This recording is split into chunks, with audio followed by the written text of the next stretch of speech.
Telangana Bharatiya Janata party కేడర్‌లో ఒక జోష్. మాకు టికెట్టు రాలేదు అని ఆగ్రహిస్తూ కొంతమంది కార్యకర్తలు పార్టీ నాయకత్వాన్ని శపిస్తున్నారు అంటేనే అంత పోటీ ఉన్నట్టు. ఇదివరకు భారతీయ జనతా పార్టీ టికెట్ ఇస్తే పోటీ చేసేవాడెవడు అన్నటువంటి స్థాయి ఉండేది. అలాంటి స్టేజ్ నుంచి టికెట్ల కోసం పోటీలు పడి 60 సీట్ల దగ్గరన 300 మంది పోటీలు పడుతున్నటువంటి సందర్భాలుంది. 20 చోట్లన 200 మంది పోటీలు పడుతున్నటువంటి సందర్భాలు. నామినేషన్‌లేసి మాకు బీఫార్మ్ కావాలంటే మాకు బీఫార్మ్ అన్నాడు. ఇంకొక వైపున చూస్తే 8 మంది ఎంపీలున్నారు.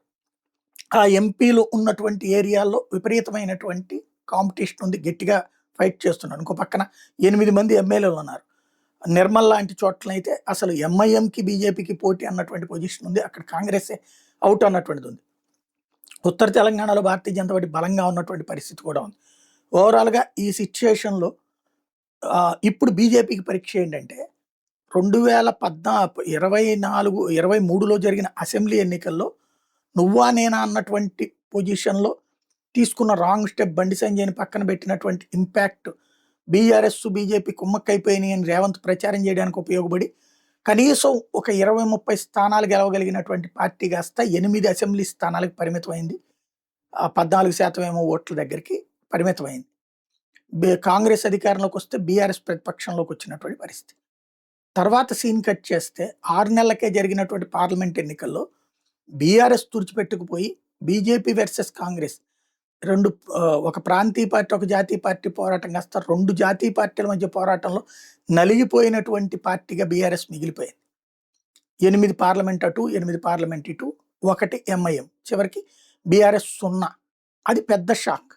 అయితే ఆ తర్వాత జరిగినటువంటి బై ఎలక్షన్స్‌లో వచ్చేటప్పటికి భారతీయ జనతా పార్టీ డిపాజిట్లు సాధించలేకపోయింది. 3 సార్లు కూడా 3 చోట్ల కూడా అటు కంటోన్మెంట్ అయినా మన జూబ్లీ హిల్స్ అయినా వీటన్నిట్లలో కూడా ఏదైతే భారతీయ జనతా పార్టీ 3వ స్థానము లేకపోతే డిపాజిట్ లేనటువంటి స్టేజ్‌కి వచ్చింది. బీఆర్ఎస్ సెకండ్ ప్లేస్‌లో ఉంది.